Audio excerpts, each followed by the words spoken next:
Well, they're my interests, and I try and project them onto what I do in some way, and it's nice to offer that new message to the relevant bodies, whether it be cycling, nursing, neurology, as an enhancement for a space, and possibly someone will take or project a different message onto it, if you know what I mean, or the same message and it'll spread useful information.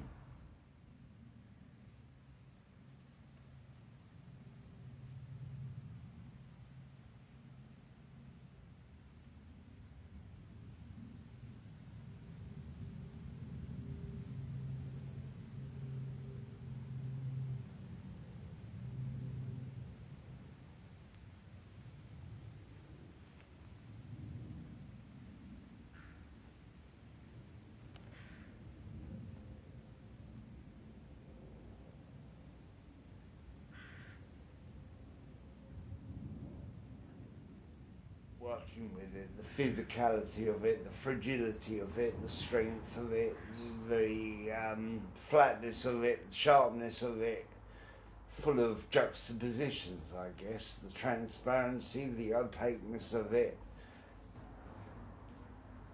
But it's like my building blocks in a way.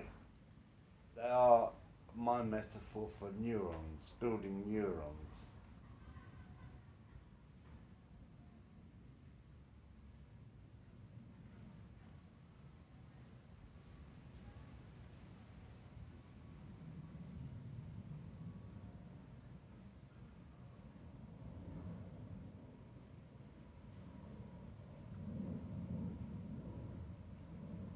The heraldry bit is because my degree was in architectural glass, and that's all about studying the original glass were made for cathedrals.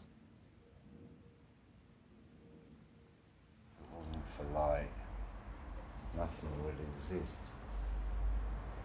historically and physically. If we didn't have the sun, the sun gives us the light, and everything on Earth is fed, and or the universe, our solar system rather, being pedantic. The Incas thought the sun was a god. That's the origin of life, so it is our god, if you know what I mean.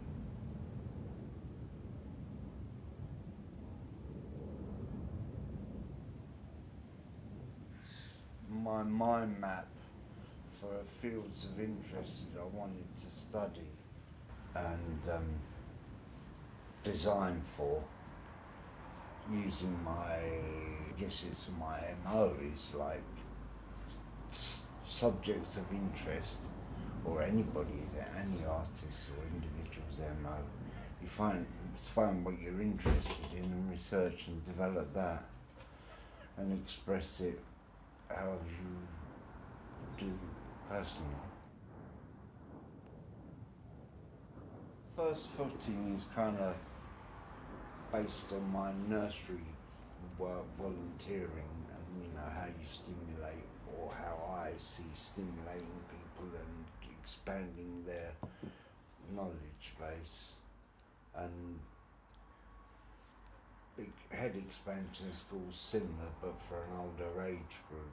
Things are the first footings of foot, so it's there on the ground level, rather than the head expansion school is up in a larger and expanding, because you can view things differently from a different vantage point. Rising up as you go through education, you expand your knowledge and experience and opinions on the world. It's quite childish, child education sort of format. Yeah. You start with the feet, you work up to the head.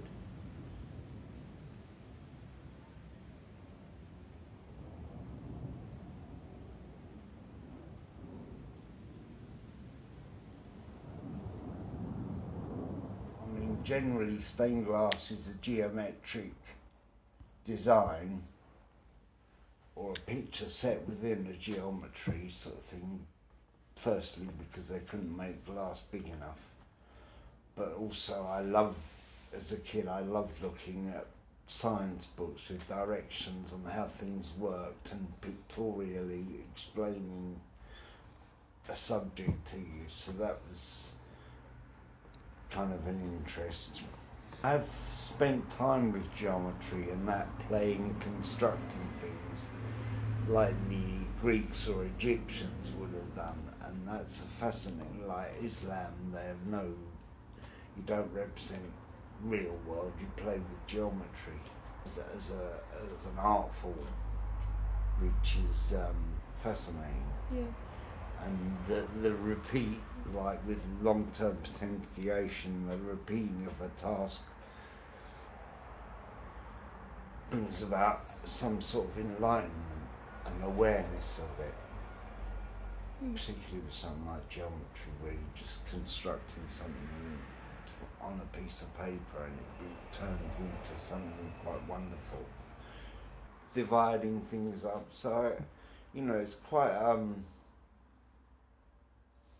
an intellectual task, not an emotional one so much as a methodical construction or deconstructing, because while you're constructing it, it's kind of an abstract. That's like you asked about,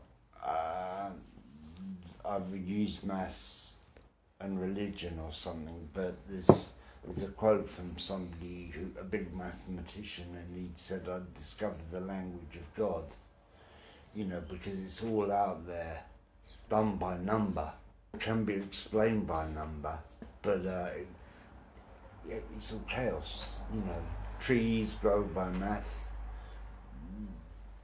shells, oysters, all that's, there's some sort of geometry in there.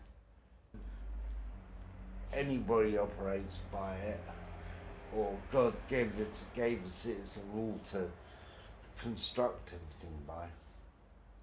Not only things we construct, but ourselves, or atoms.